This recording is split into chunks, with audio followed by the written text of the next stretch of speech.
Сәлем достар, сіздермен бірге оңай каналы. Бүгінгі біздің тақырыбымыз аскөктің арықтауға пайдасы туралы болмақ. Аскөк биологиялық белсенді және минералды заттардың көзі. Оның жапырақтары мен бұтағы ақуыздар, майлар, көмірсулар, дәрумендер, макро және микроэлементтер ерітілген сумен жабдықталған. Аскөк денсаулыққа пайдасымен қатар артық салмақтан арылуға да көмектеседі. Сонымен арықтауға аскөкті пайдалану сымбатты дене бітіміне жетудегі қарапайым құралдың бірі аскөк шайы. Оны дайындау өте жеңіл. Жуылған аскөк будасын алып, ұсақтап турау керек. Бұл мөлшерден 3 ас қасық аскөкті ыдысқа салып, оған жарты литр қайнаған су құйыңыз. Бұл ыдысты отқа қойып, қайнаған соң 5 минут жай отта ұстау керек. Дайын сусын суыған соң сүзіп алыңыз. Аскөк шайын күніне жарты стақаннан 3 рет тамақтанудың алдында ішу қажет. Аскөкті ақ желкенмен бірге қолдануға да болады. Ол үшін кептірілген 1 ас қасық аскөк пен 1 ас қасық ақ желкен керек. Оны шайнекке салып, қайнаған су құйыңыз. Шайды 15 минутқа қалдырыңыз. Уақыт өткен соң қарапайым шайдың орнына осы дайындаған шайыңызды ішіңіз. Алайда күніне 1,5 литрден артық ішуге болмайды. Себебі оның қатты несе пайдағыш әсері бар. Арықтауға аскөк тұқымын қалай пайдаланады? 1 ас қасық аскөк тұқымына 250 мл қайнаған су құйып, бетін 60 минутқа жауып қойыңыз. Дайын сусынды сүзіп, күніне 3 мезгіл тамақтану алдында 100 мл-ден ішу керек. Егер артериялық қысымыңыз төмен болса, бұл сусынды абайлап ішіңіз.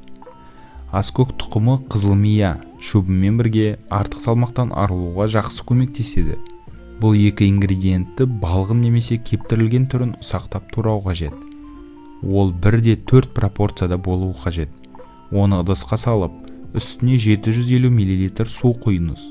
Сұйықты қайнаған соң жай отта 20 минут ұстаңыз.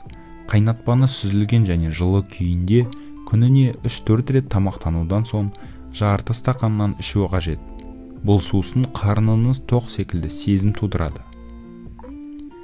Айранда ішектер мен иммунды жүйенің жұмысына пайдалы бифидо мен лактобактериялар көп. Айран арықтауға көмектесетін керемет өнім, ал аскөкпен бірге оның пайдалы қасиеті еселене түседі. Арықтататын сусынға майлылық үлесі аз айранды таңдаңыз. Сусынды дайындау үшін аскөктің аз мөлшерін ұсақтап айранға қосыңыз.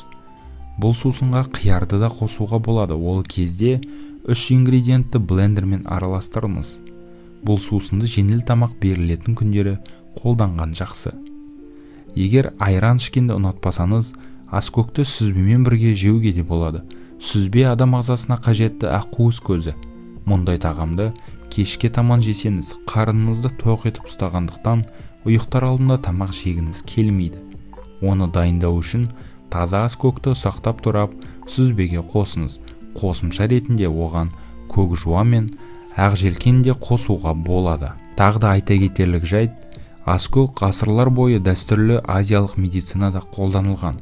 Қазіргі уақытта адамдар аскөкті белгілі бір емдік мақсаттарда да пайдаланады. Соның ішінде асқазан ішек жолдарының бұзылыстары кезінде аппетит жоғалуы, бүйрек ауруы, тыныссыздық, қызба және суық, жөтел, бронхит, жұқпалы аурулар, бауыр мен өт қабына шағымдар, зәр шығару жолдарының аурулары, геморрой, конвульсиялар, нейропатия, бүйрек коликасы, мочевина көпіршігі және жыныс мүшелерінің жаралары, дисмонорея, ұйқысыздық және басқа да ұйқының бұзылуы. Осы мақсаттар үшін адамдарға аскөк таптырмайтын ем болып табылады. Осымен достар, бүгінгі видеомыз өз соңына жетті. Сіздермен болған оңай каналы. Келесі кездескенше